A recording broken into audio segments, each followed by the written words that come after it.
নির্ধারিত 31শে মের মধ্যে মালয়েশিয়া কর্মী পাঠাতে কাজ করছে সরকার। তবে সময় বৃদ্ধির জন্য দেশটিতে যোগাযোগ করা হচ্ছে বলে জানিয়েছেন প্রবাসী কল্যাণ ও বৈদেশিক কর্মসংস্থান প্রতিমন্ত্রী শফিকুর রহমান চৌধুরী।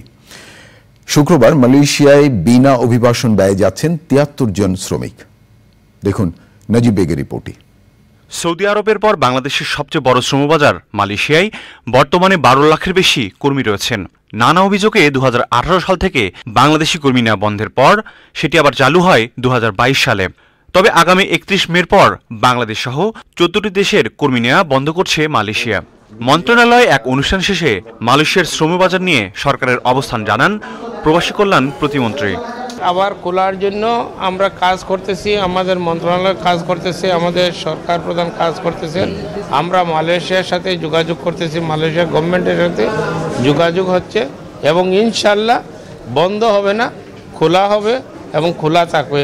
সরকারিভাবে বিনা অভিবাসন ব্যয়ে ২০২২ সাল থেকে মালয়েশিয়ায় ১৩০৮ জন কর্মী পাঠানো গেছে। শুক্রবারও মালয়েশিয়ায় যাবেন আরও ৭৩ জন কর্মী। এমন সুযোগ পেয়ে উচ্ছ্বসিত কর্মীরা।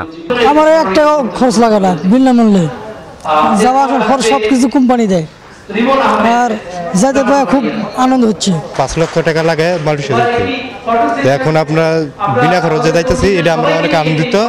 মালয়েশিয়া গিয়ে যথাযথ নিয়ম মেনে চলার আহ্বান প্রবাসী কল্যাণ মন্ত্রণালয়ের সচিবের। যদি আপনারা সেটা সাকসেসফুলি শেষ না করতে পারেন তাহলে বুঝতে হবে যে না, আমরা সেই সমস্ত কোম্পানি আর আমাদের কাছ থেকে লোক নাও নিতে পারে, সেই আশঙ্কা তৈরি হয়। দেশের ভাবমূর্তি ক্ষুণ্ণ হয় এমন কিছু না করতে কর্মীদের আহ্বান জানান বক্তারা। নাজিব বেগ, চ্যানেল আই, ঢাকা।